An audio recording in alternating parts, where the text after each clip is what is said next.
जय माता दी। आप सभी पर माता रानी का आशीर्वाद सदा बना रहे।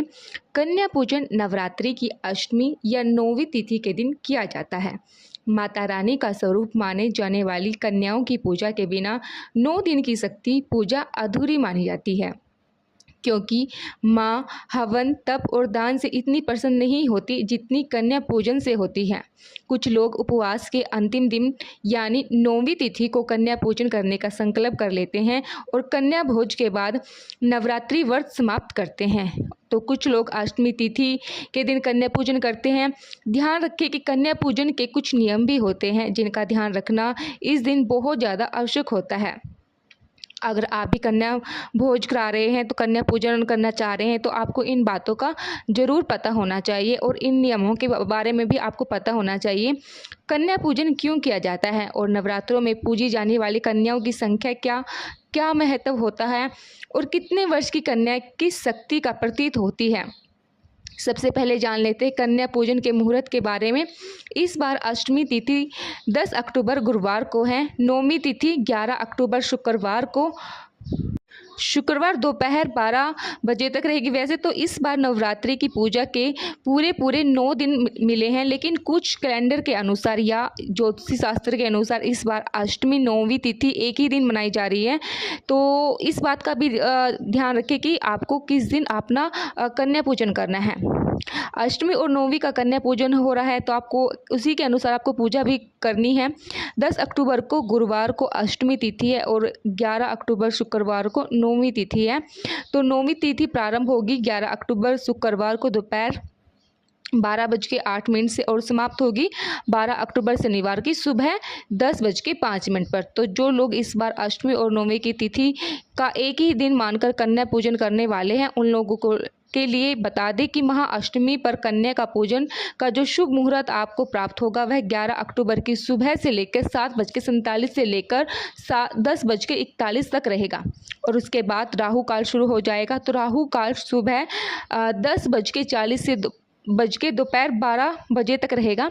जब तक राहु काल रहता है तब तक आपको कन्या पूजन करने से बचना चाहिए और इसके बाद जो दूसरा मुहूर्त होगा वह दोपहर 12 बजे के बाद होगा। जो लोग 10 अक्टूबर गुरुवार के दिन अष्टमी तिथि मना रहे हैं, जिनके यहाँ पर अष्टमी के दिन कन्या पूजन होता है, तो वो इस दिन सुबह 6 बजे से या दोपहर 12 बजे के बीच में आप कन्या पूजन कर सकते हैं। जिनके यहाँ पर 9वीं तिथि का कन्या पूजन किया जाता है तो वो लोग 11 अक्टूबर शुक्रवार को सुबह 6:30 से लेकर 12 बजे तक कन्या पूजन कर सकते हैं।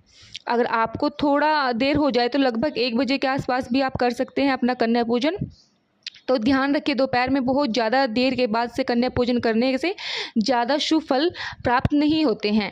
नवरात्रि में कन्या पूजन करने से माँ भगवती की कृपा बड़ी आसानी से प्राप्त हो जाती है, क्योंकि कन्याओं में माँ आदि शक्ति का वास होता है। कन्या पूजन के दौरान ध्यान रखें कन्याओं की उम्र 2 से 10 वर्ष के बीच होनी चाहिए।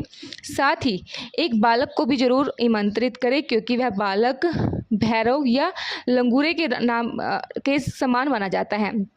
यदि शक्ति की सेवा और सुरक्षा के लिए भगवान शिव ने हर शक्ति पीठ के साथ साथ एक भैरव को भी रखा है, तो इसलिए देवी के साथ इनकी पूजा अनिवार्य मानी गई है।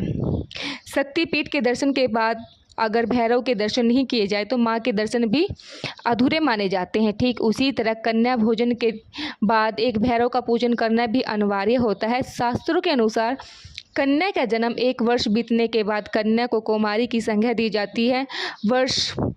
2 वर्ष के कन्या को कौमारी, 3 वर्ष की कन्या को त्रिमूर्ति, 4 को कल्याणी, 5 वर्ष की आयु वाली कन्या को रोहिणी, 6 को काली, 7 को चंडिका, 8 वर्ष को शांभवी और 9 वर्ष की दुर्गा तथा 10 वर्ष की कन्या को सुभद्रा माना गया है।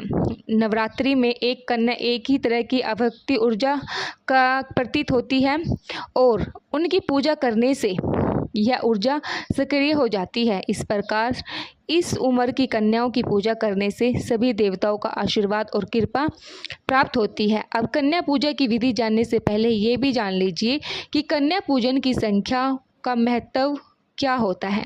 एक कन्या का पूजन करने से भक्तों को ऐश्वर्य की प्राप्ति होती है। 2 कन्याओं का पूजन करने से भोग और मोक्ष की प्राप्ति होती है। 3 कन्याओं का पूजन करने से धर्म और काम की प्राप्ति होती है। और 4 कन्याओं का पूजन करने से राजपद की प्राप्ति होती है। 5 कन्याओं का पूजन करने से विद्या की प्राप्ति होती है। और 6 कन्याओं का पूजन करने से सिद्धियों की प्राप्ति होती है। 7 कन्याओं का पूजन करने से सुख और सौभाग्य की प्राप्ति होती है। तो वहीं 8 कन्याओं का पूजन करने से सुख संपदा की प्राप्ति होती है। 9 कन्याओं का पूजन करने से पृथ्वी का प्रभुत्व प्राप्त होता है। और जानिए कन्या पूजा की विधि। 9वीं या अष्टमी तिथि के दिन कन्या पूजन करने से पहले घर को अच्छे से साफ सफाई कर लीजिए, क्योंकि आने वाली कन्या स्वयं माता का स्वरूप माना जाती है। इसलिए कन्या को आमंत्रित करते समय घर में साफ सफाई होनी जरूरी है और घर का माहौल भी शांत होना चाहिए, तभी कन्या पूजन का फल मिलता है। कन्या पूजन में आपको जितनी भी कन्याएं मिल सके 7 या 9, ध्यान रखिए कि विषम संख्या में आप कन्या पूजन करें तो ज़्यादा अच्छा रहेगा। साथ में एक बालक का भी पूजन करना उत्तम माना गया है। अगर आपके आसपास कन्याएं रहती हैं तो आप उन्हें एक दिन पहले शाम के समय अगले दिन का आने का निमंत्रण दें। अगर ऐसा संभव ना हो तो आप जितनी भी कन्याएं मिल जाए, आपको जिस समय पर आप उन्हें आमंत्रित करने गए हैं तो उनको भोजन अच्छे से कराइए। इस दिन आपके घर में सुबह की जो पूजा है, जो हवन आदि आपको यहाँ होता है, तो वह कन्या भोजन करने से पहले पहले पूर्ण हो जाना चाहिए। अगर आपके आसपास कन्या ना मिले तो आपके घर में ही छोटी कन्या हो तो आप पूजा करने से पहले इस बात का संकल्प ले लें कि अपनी पुत्रियों को ही देवी का स्वरूप मानकर पूजा करते हूँ। फिर उसके बाद जो कन्या भी आकर आपके घर में हैं, जितनी भी संख्या में, उन्हें आपको भोजन कराइए। और जो भी दान दक्षिणा देना चाहते हैं, उपहार देना चाहते हैं, वह आप उन्हें दे सकते हो भेंट स्वरूप। और ना ही किसी महिला या कन्याओं का अपमान करें। अगर किसी के घर में कन्या ना हो, आपस में की कन्या ना हो, तो आप 3 या 5 संख्या में भी जो भी भोग अपने माता रानी के लिए तैयार किया है, उसको आप उतने हिस्सों में एक पत्तल पर रख लीजिए और बाद में भोग प्रसाद को गौ माता को आप खिला सकते हैं। ध्यान रखिए, कन्याओं के घर में आने के बाद उन्हें सीधा भोजन कराने के लिए ना बिठाएं, बल्कि पहले उनके पैर धुलवाएं, हल्दी कुमकुम अक्षत से टीका लगाएं और उनके हाथ में कलावा बांधें। इस प्रकार उन्हें पूर्व दिशा की ओर मुख करके साफ आसन पर बिठा देना चाहिए। कन्याओं को खीर, पूरी, सब्जी, हलवा, चना परोसे। इस बात का ध्यान रखें कि कन्याओं को कभी भी भोजन ग्रहण करने के लिए, प्रसाद ग्रहण करने के लिए ज़बरदस्ती नहीं करनी चाहिए। जितना खाया जाए उन्हें आदरपूर्वक उतना ही खिलाना चाहिए। सबसे पहले आप उन्हें जो भी अपना हलवा या खीर बनाई है वह उन्हें ग्रहण करने के लिए, बहुत से लोग आज के दिन जो नारियल अपने पूजा में स्थापित किए हुए हैं उसको तोड़कर प्रसाद रूप में सभी कन्याओं को बांटते हैं। अगर आप भी यह ऐसा करते हैं तो आप नारियल प्रसाद के रूप में कन्या को दे सकते हैं। प्रसाद भोजन कराने के बाद कन्या और जो भैरव का रूप होता है बच्चा को हाथ धुलवाकर जो भी उपहार आपकी समर्था के अनुसार आप उन्हें दे सकते हैं। और फल, मिठाई, चुनरी, जितनी भी आप करना चाहते हो कन्याओं के लिए, माता रानी के लिए, आप भेंट स्वरूप उनको दे सकते हैं।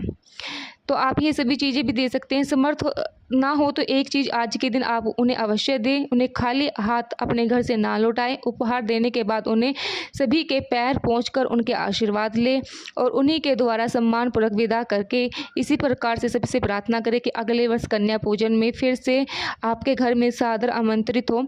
कन्या पूजन करते समय कुछ सावधानियाँ भी आपको रखनी चाहिए, जैसे कि कन्याओं को बिल्कुल भी डांटना नहीं चाहिए। पूरी श्रद्धा के साथ उनका पूजन करके इस दिन भूल कर भी कन्याओं को बासी झूठा भोजन ना कराएं।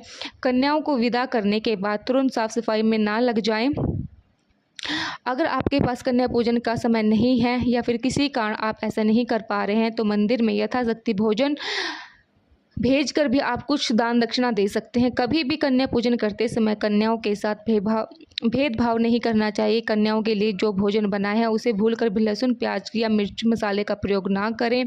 कन्या पूजन करते समय देवी का स्वरूप होता है, तो आपको इस बात का विशेष ध्यान रखना है। कन्या पूजन के दिन जो भी व्रत महिला है, जिन्होंने पूरे 9 दिन का व्रत रखा है, पीरियड्स होने के कारण खुद से कन्या पूजन ना कर पाए तो अपने घर के किसी भी सदस्य से भोग प्रसाद तैयार करवाकर उन्हीं के द्वारा कन्या पूजन करवा सकते हैं। आप बिल्कुल अकेली हैं या कोई भोग प्रसाद तैयार करने वाला आपके घर में कोई भी नहीं है, तो ऐसी अवस्था में जब आप शुद्ध हो जाएँ तो उस दिन का कन्या पूजन कर सकते हैं। आने वाली जो अश्विन पूर्णिमा है वह ऐसे लोगों के लिए शुभ मानी जाती है। अष्टमी 9वीं तिथि के दिन कन्या पूजन नहीं कर पाते तो उस दिन आप विधि पूर्वक अपने घर पर आमंत्रित करके आसपास के मंदिर में ही कन्या पूजन कर सकते हैं। कन्या पूजन के प्राचीन कथा के अनुसार जम्मू कश्मीर के कटरा कस्बे से 2 किलोमीटर की दूरी पर हंसली गांव में दुर्गा माँ के श्रीधर नाम के एक भक्त रहते थे। श्रीधर की कोई संतान नहीं थी, इसलिए वह अक्सर बहुत दुखी रहता था। एक बार जब नवरात्रि पर कन्या पूजन के लिए कन्याओं को घर पर बुलाया, माँ वैष्णो भी कन्या के रूप में वहीं बैठ गई। पूजा करने के बाद सभी कन्याएं तो लौट गई, पर माता अपनी कन्या रूप में वहीं रही और उन्होंने श्रीधर से कहा कि सबको भंडारे का निमंत्रण दे के आओ। उसे दिव्या कन्या की बात मानकर श्रीधर ने आसपास के गाँव में भंडारे का निमंत्रण भिजवा दिया। भंडारे में और भी बहुत से लोगों के साथ कन्याएं आई। इसके बाद श्रीधर के घर संतान की उत्पत्ति हुई मानी जाती है। तभी से आज तक नवरात्रों में कन्या पूजन की परंपरा चली आ रही है। और कथा के अनुसार सबसे पहले इंद्रदेव ने ब्रह्मा जी के कहने पर कन्या पूजन किया था। दरअसल इंद्रदेव देवी माँ को प्रसन्न करना चाहते थे। अपनी इच्छा को लेकर इंद्रदेव श्री ब्रह्मा जी के पास पहुंचे और उन्होंने माता दुर्गा को प्रसन्न करने का उपाय पूछा। तो ब्रह्मा जी ने इंद्रदेव से कहा कि देवी माता को प्रसन्न करने के लिए आपको कन्याओं का पूजन करना चाहिए और उन्हें भोजन कराना चाहिए। ब्रह्मा जी की सलाह के बाद इंद्रदेव ने माता की विधि विधान से पूजा करने के बाद कुंवारी कन्याओं का पूजन किया और उन्हें भोजन करवाया। इंद्रदेव के सेवा भाव को देखकर मां प्रसन्न हुई और उन्हें आशीर्वाद दिया। ऐसा माना जाता है कि तभी से कन्या पूजन की परंपरा शुरू हो गई है। कि आज की वीडियो उम्मीद करते हैं आप सभी को पसंद आई होगी। अगर अच्छी लगी तो वीडियो को एक लाइक ज़रूर दीजिए और चैनल को सब्सक्राइब नहीं किया है तो चैनल को भी ज़रूर से सब्सक्राइब कर लीजिए। अगर आप जानना चाहते हैं कि अंतिम दिन कलश विसर्जन या दुर्गा विसर्जन कैसे किया जाता है तो इसके लिए भी हम अलग से एक वीडियो डालेंगे अपने चैनल पे, आप वो भी ज़रूर देखिएगा। धन्यवाद। जय माता दी।